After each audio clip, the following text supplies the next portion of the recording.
रोज का वचन। रोज के वचन में आपका स्वागत है। दिन 179। राजाओं का वृत्तांत पहला भाग अध्याय 20।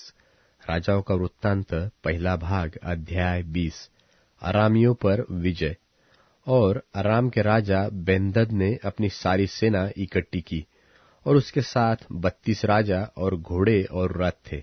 उन्हें संग लेकर उसने शोम्रोन पर चढ़ाई की और उसे घेर के उसके विरुद्ध लड़ा।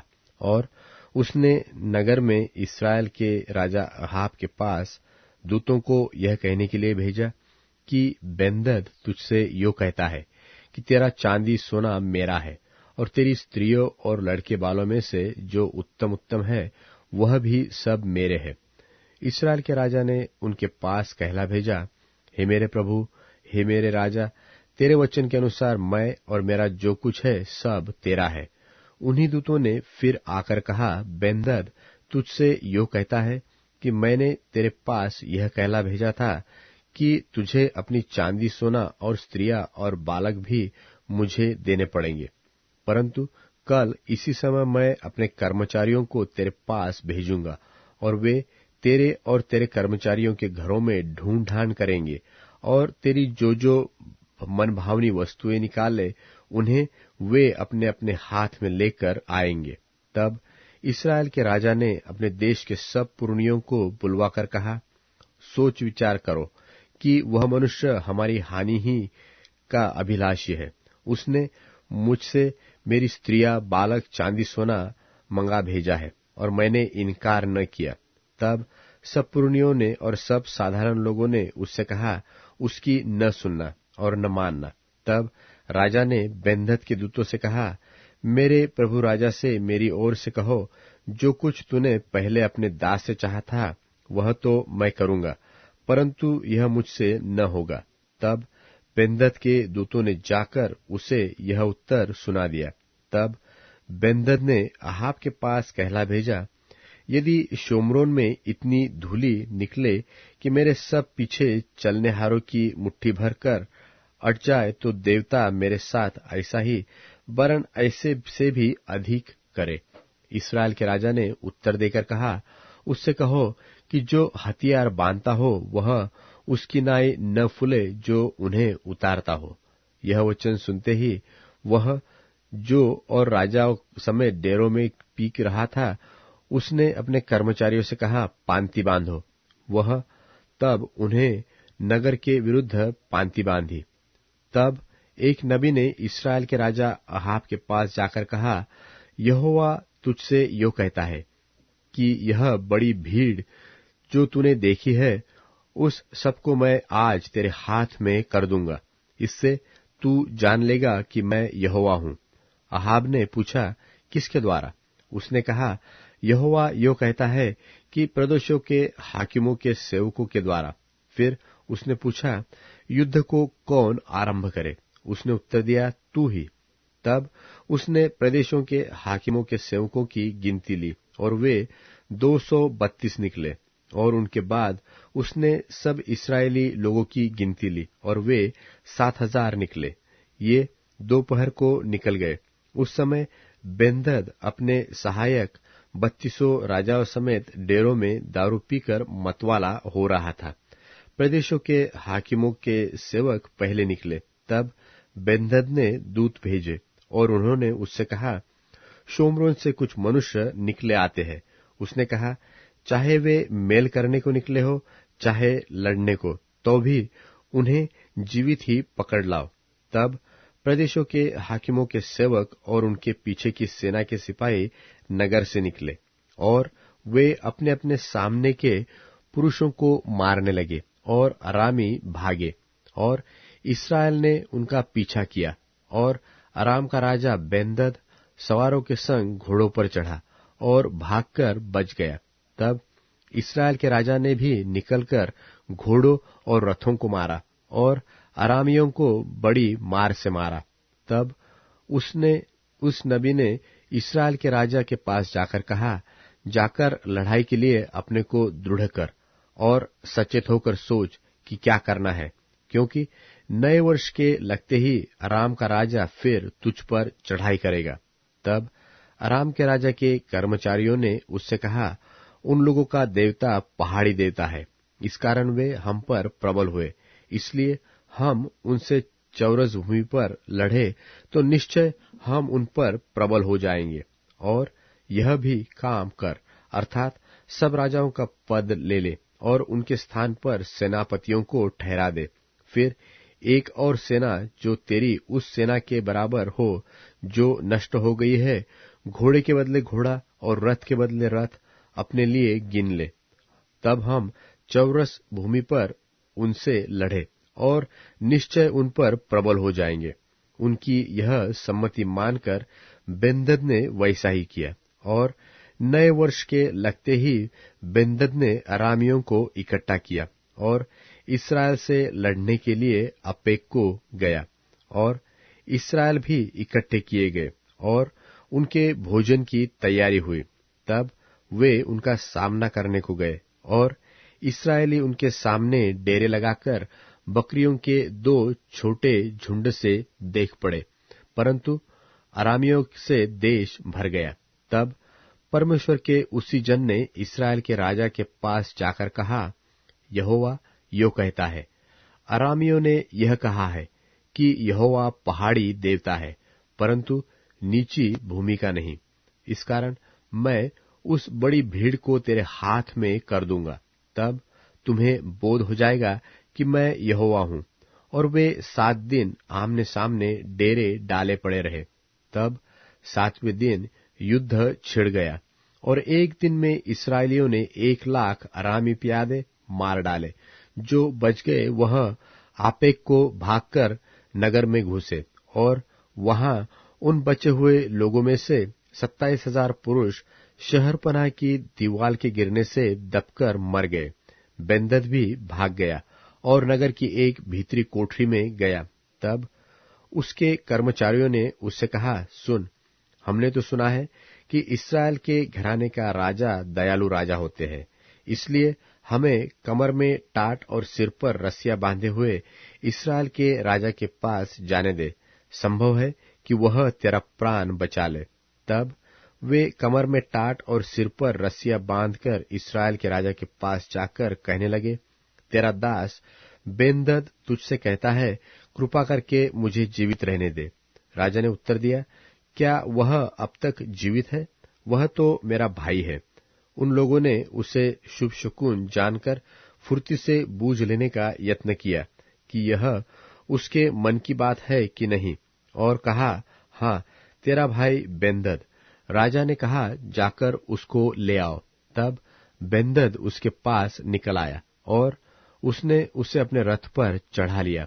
तब बेन्हदद ने उससे कहा, जो नगर मेरे पिता ने तेरे पिता से ले लिए थे उनको मैं फेर दूंगा, और जैसे मेरे पिता ने शोम्रोन में अपने लिए सड़कें बनवाई है, वैसे ही तू दमिश्क में सड़कें बनवाना। अहाब ने कहा, मैं इसी वाचा पर तुझे छोड़ देता हूं। तब उसने बेन्हदद से वाचा बांधकर उसे स्वतंत्र कर दिया। इसके बाद नबियों के चेलों में से एक जन ने यहोवा से वचन पाकर अपने संगी से कहा, मुझे मार। जब उस मनुष्य ने उसे मारने से इनकार किया, तब उसने उससे कहा, तूने यहोवा का वचन नहीं माना, इस कारण सुन, जो ही तू मेरे पास से चला जाएगा तो ही सिंह से मार डाला जाएगा। तब जो ही वह उसके पास से चला गया, त्यों ही उसे एक सिंह मिला और उसको मार डाला। फिर उसको दूसरा मनुष्य मिला और उससे भी उसने कहा, मुझे मार, और उसने उसको ऐसा मारा कि वह घायल हुआ। तब वह नबी चला गया और आंखों को पगड़ी से ढांपकर राजा की बाट जोहता हुआ मार्ग पर खड़ा रहा। तब राजा पास होकर जा रहा था। तब उसने उसकी दोहाई देकर कहा कि जब तेरा दास युद्ध क्षेत्र में गया था, तब कोई मनुष्य मेरी ओर मुड़कर किसी मनुष्य को मेरे पास ले आया और मुझसे कहा, इस मनुष्य की चौकसी कर।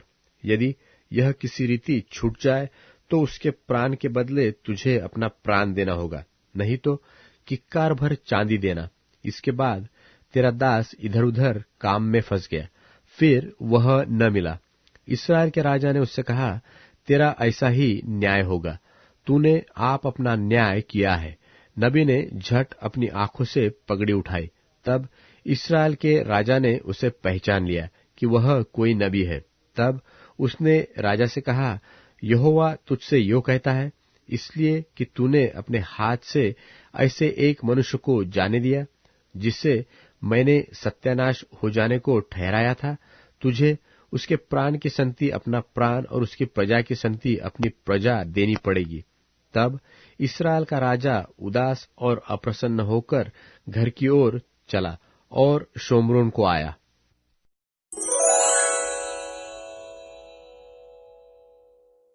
राजाओं का वृत्तांत पहला भाग अध्याय 21। राजाओं का वृत्तांत पहला भाग अध्याय 21। नाबोत की हत्या और ईश्वर का क्रोध। नाबोत नाम एक इजरायली की एक दाख की बारी शोम्रोन के राजा अहाब के राजमंदिर के पास इजराइल में थी। इन बातों के बाद अहाब ने नाबोत से कहा, तेरी दाख की बारी मेरे घर के पास है, तू उसे मुझे दे कि मैं उसमें साग पात की बारी लगाऊं, और मैं उसके बदले तुझे उससे अच्छी एक वाटिका दूंगा। नहीं तो तेरी इच्छा हो तो मैं तुझे उसका मूल्य दे दूंगा। नाबोत ने अहाब से कहा, यहोवा न करे कि मैं अपने पुरखाओं का निज भाग तुझे दूं। इजरायली नाबोत के इस वचन के कारण कि मैं तुझे अपने पुरखाओं का निज भाग न दूंगा, अहाब उदास और अप्रसन्न होकर अपने घर गया और बिछौने पर लेट गया और मुंह फेर लिया और कुछ भोजन न किया। तब उसकी पत्नी इजेबेल ने उसके पास आकर पूछा, तेरा मन क्यों ऐसा उदास है कि तू कुछ भोजन नहीं करता? उसने कहा, कारण यह है कि मैंने इजरायली नाबोत से कहा कि रुपया लेकर मुझे अपनी दाख की बारी दे, नहीं तो यदि तू चाहे तो मैं उसकी संति दूसरी दाख की बारी दूंगा। और उसने कहा, मैं अपनी दाख की बारी तुझे न दूंगा। उसकी पत्नी इजेबेल ने उससे कहा, क्या तू इस्राएल पर राज्य करता है कि नहीं? उठकर भोजन कर और तेरा मन आनंदित हो। इजरायली नाबोत की दाख की बारी मैं तुझे दिलवा दूंगी।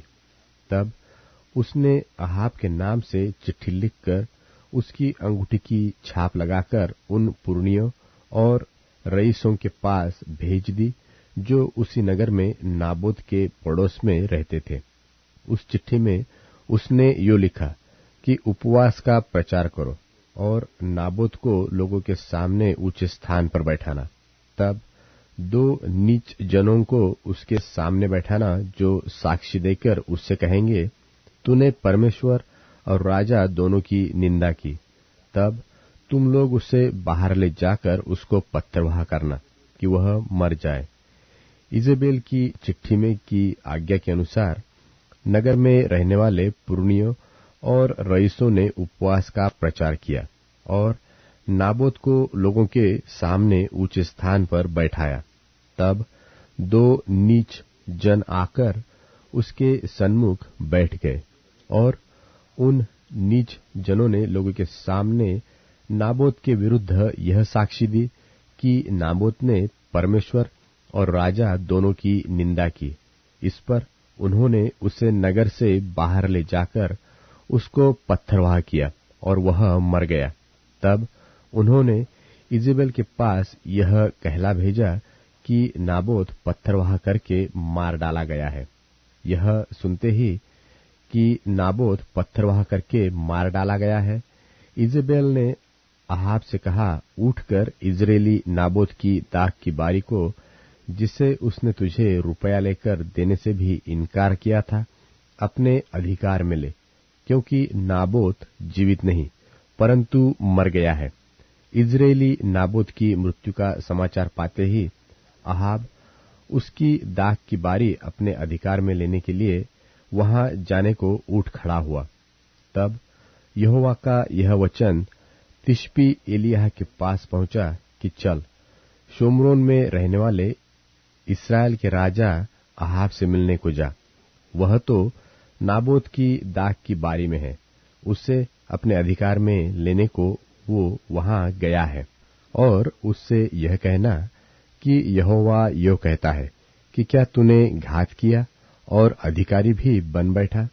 फिर तू उससे यह भी कहना कि यहोवा यो कहता है कि जिस स्थान पर कुत्तों ने नाबोत का लोहू चाटा, उसी स्थान पर कुत्ते तेरा भी लोहू चाटेंगे। एलिय्याह को देखकर अहाब ने कहा, हे मेरे शत्रु, क्या तूने मेरा पता लगाया है? उसने कहा, हाँ, लगाया तो है, और इसका कारण यह है कि जो यहोवा की दृष्टि में बुरा है, उसे करने के लिए तूने अपने को बेच डाला है। मैं तुझ पर ऐसी विपत्ति डालूंगा कि तुझे पूरी रीति से मिटा डालूंगा, और अहाब के घर के एक एक लड़के को, और क्या बंधुए क्या स्वाधीन, इस्राएल में हर एक रहने वाले को भी नाश कर डालूंगा। और मैं तेरा घराना नबात के पुत्र यारोबाम और अहिया के पुत्र बाशा का सा कर दूंगा, इसलिए कि तूने मुझे क्रोधित किया है और इस्राएल से पाप करवाया है। और इजेबेल के विषय में यहोवा यह कहता है कि इस्राएल के किले के पास कुत्ते इजेबेल को खा डालेंगे। अहाब का जो कोई नगर में मर जाएगा, उसको कुत्ते खा लेंगे, और जो कोई मैदान में मर जाएगा, उसको आकाश के पक्षी खा जाएंगे। सचमुच अहाब के तुल्य और कोई न था, जिसने अपनी पत्नी इजेबेल के उस्काने पर वह काम करने को जो यहोवा की दृष्टि में बुरा है, अपने को बेच डाला था। वह तो उन इमोरियों की नाई, जिनको यहोवा ने इस्राएलियों के सामने से देश से निकाला था, बहुत ही घिनौने काम करता था, अर्थात मूर्तों की उपासना करने लगा था। एलिय्याह के ये वचन सुनकर अहाब ने अपने कपड़े फाड़े और अपनी देह पर टाट लपेटकर उपवास करने और टाट ही ओढ़े पड़ा रहने लगा और दबे पांव चलने लगा। और यहोवा का यह वचन तिशबी एलिय्याह के पास पहुंचा कि क्या तूने देखा कि अहाब मेरे सामने नम्र बन गया है? इस कारण कि वह मेरे सामने नम्र बन गया है, मैं वह विपत्ति उसके जीते जी उस पर न डालूंगा, परंतु उसके शत्रु के दिनों में मैं उसके घराने पर वह विपत्ति भेजूंगा।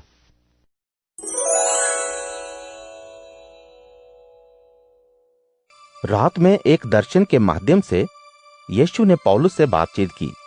डरना नहीं, बोलते जाओ और खामोश मत हो जाना, इसलिए कि मैं तुम्हारे साथ हूं। कोई व्यक्ति तुम्हारे ऊपर हमला करके तुम्हारा नुकसान नहीं कर सकेगा, क्योंकि इसी शहर में मेरे बहुत से लोग हैं। वहां पर वह उनके बीच परमेश्वर की बातों को 1.5 वर्ष तक सिखाता रहा। जब गैलियो अखाया का हाकिम था, यहूदी लोग एक मत होकर पौलुस के खिलाफ उठ खड़े हुए और न्याय आसन पर लाए। वे कह रहे थे, ये लोग दूसरों को इस तरह परमेश्वर की उपासना करने के लिए उकसा रहे हैं, जो नियम शास्त्र के खिलाफ है। अब जब पौलुस अपना मुंह खोलने ही वाला था कि गैलियो ने यहूदियों से कहा, हे यहूदियों, अगर ये गलत काम या दुष्ट बुरे कामों की बात होती तो मैं तुम्हारे साथ सह लेता, लेकिन ये शब्दों, नामों और तुम्हारे नियम शास्त्र का विषय है, इसलिए इससे तुम ही निपटो। मैं इन सब बातों में तुम्हारा इंसाफ नहीं करूंगा। यह कहकर उसने उन्हें न्याय आसन के सामने से निकाल दिया। तब यूनानी लोगों ने सोस्थिनेस को लिया, जो आराधनालय का मुख्य प्रधान था, और उसी जगह सबके सामने उसकी पिटाई की, लेकिन गैलियो ने इन बातों की कुछ परवाह नहीं की। इसके बाद पौलुस वहां बहुत समय तक रहा। भाइयों से विदा होकर किंक्रिया में अपना सिर मुंडवाया, क्योंकि उसने मन्नत मानी थी, और जहाज पर सीरिया को रवाना हो गया। इस समय प्रिस्किल्ला और अक्विला उसके साथ ही थे। इफिसुस आकर उसने उन्हें वहीं छोड़ दिया, लेकिन खुद आराधनालय जाकर यहूदियों से वाद विवाद करने लगा। जब उन्होंने उसे कुछ और समय तक रुकने के लिए कहा तो सलाह न ली, लेकिन यह कहते हुए उन्हें छोड़ दिया, जरूरी है कि मैं आने वाले त्योहार को यरूशलेम में मनाऊं, लेकिन परमेश्वर चाहेंगे तो मैं तुम्हारे पास वापस लौटूंगा। वहां से वह इफिसुस को रवाना हो गया। कैसरिया पहुंचने के बाद उसने चर्च को भेंट दी और अंताकिया को रवाना हुआ।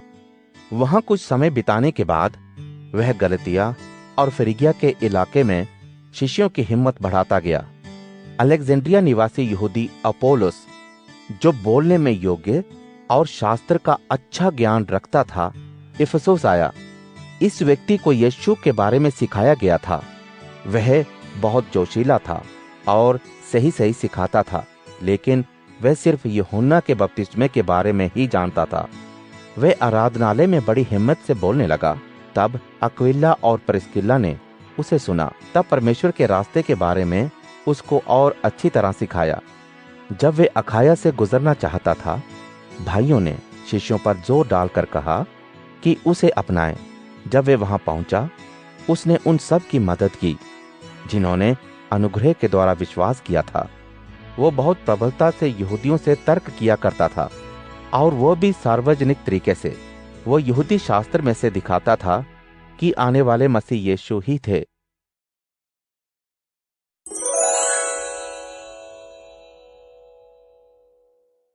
प्रेरितों के काम अध्याय 19। पौलुस ऊपरी भाग में यात्रा करते हुए इफिसुस पहुंचा। वहां उसकी मुलाकात कुछ शिष्यों से हुई। उसने उनसे कहा, क्या विश्वास करते समय तुमने पवित्र आत्मा पाया था? उन्होंने उससे कहा, हमने पवित्र आत्मा के बारे में कुछ सुना भी नहीं।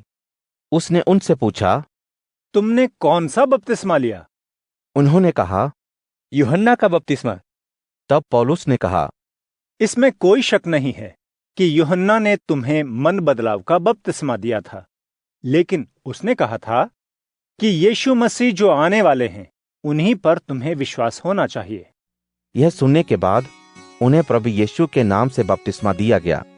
जब पौलुस ने उन पर हाथ रखे तो पवित्र आत्मा उन पर उतरा और वे भिन्न भिन्न भाषा बोलने तथा नबूवत करने लगे। वे सभी लगभग 12 लोग थे। आराधनालय जाकर वो 3 महीनों तक बिना डर बोलता रहा। वो परमेश्वर के राज्य के बारे में बड़ी दलेरी के साथ वाद विवाद करता और समझाता रहा। परंतु कुछ लोगों ने अपने मन को सख्त कर लिया और विश्वास करने से इनकार किया। भीड़ के सामने यीशु के नाम की बेइज्जती भी की गई। पौलुस ने उन्हें छोड़ दिया और शिष्यों को अलग किया और हर रोज तरनुस की पाठशाला में पढ़ाता रहा। ऐसा 2 साल तक चलता रहा और एशिया प्रांत में रहने वाले यहूदी और यूनानी लोगों ने प्रभु यीशु मसीह के बारे में सुन लिया। परमेश्वर ने विशेष अद्भुत सामर्थ के काम पौलुस के हाथों से किए। यहां तक कि रुमाल और अंगूछे उसकी देह से छुआकर बीमार लोगों पर रखे जाते थे। इन कपड़ों के छूते ही बीमारियां ठीक हो जाती थीं और दुष्ट आत्माएं उनमें से निकल जाती थीं।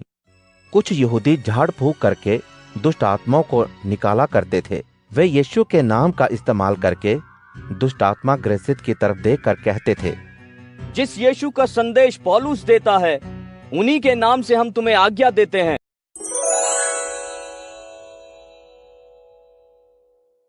यह होने पर भी वे पाप करते रहे। उन्होंने परमेश्वर के आश्चर्यपूर्ण कार्यों पर विश्वास नहीं किया। इसलिए उसने उनके दिन निस्सारता में और वर्ष आतंक में व्यतीत कराए।